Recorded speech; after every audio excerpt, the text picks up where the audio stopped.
একই দিনে বাংলাদেশের রংপুরের দুর্দান্ত জয় দেখার মতো ম্যাচ হয়েছে। দোনোটা ম্যাচ দেখেন, শ্রীলঙ্কা বাংলাদেশের কাছে কোনো পাত্তাই পায়নি। দেখেন 83 রানের দুর্দান্ত জয় তুলে নিয়েছে বাংলাদেশ শ্রীলঙ্কাকে, এবং সব থেকে বড় জয়ের একটি জয় তুলে নিয়েছে, রেকর্ড একটি জয় তুলে নিয়েছে শ্রীলঙ্কার বিপক্ষে বাংলাদেশ। বাংলাদেশের প্লেয়াররা খুবই ভালো করেছে। দেখেন দলীয়ভাবে ভালো করলে যে কোনো দলকে হারানো যায়। তাই বাংলাদেশ দ্বিতীয় টি-20তে খুবই দুর্দান্ত খেলেছে, একটা টিম পারফরমেন্স হয়েছে, এই জন্যই খুবই দুর্দান্ত একটা জয় পেয়েছি আমরা। এবং রংপুরের খুবই রুদ্ধশ্বাস একটা জয় পেয়েছে রংপুর।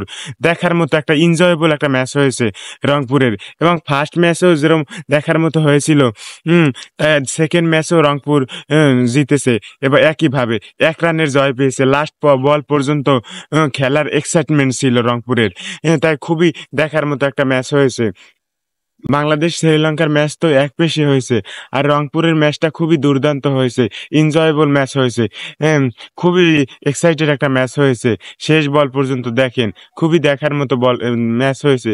যেই ম্যাচগুলো দেখতে ভালো লাগে বা যেই ম্যাচগুলো দেখতে সবাই পছন্দ করে, কোনো একপেশে ম্যাচ হয়নি, খুবই দুর্দান্ত ম্যাচ হয়েছে।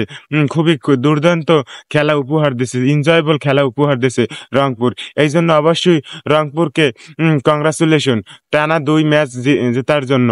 এবং আশা করি তারা এবার গ্লোবাল সুপার লিগের চ্যাম্পিয়ন আবারও হবে, এবং ব্যাক টু ব্যাক জয়ের মতো ব্যাক টু ব্যাক শিরোপাও জিতবে রংপুর, এটাই আশা করি।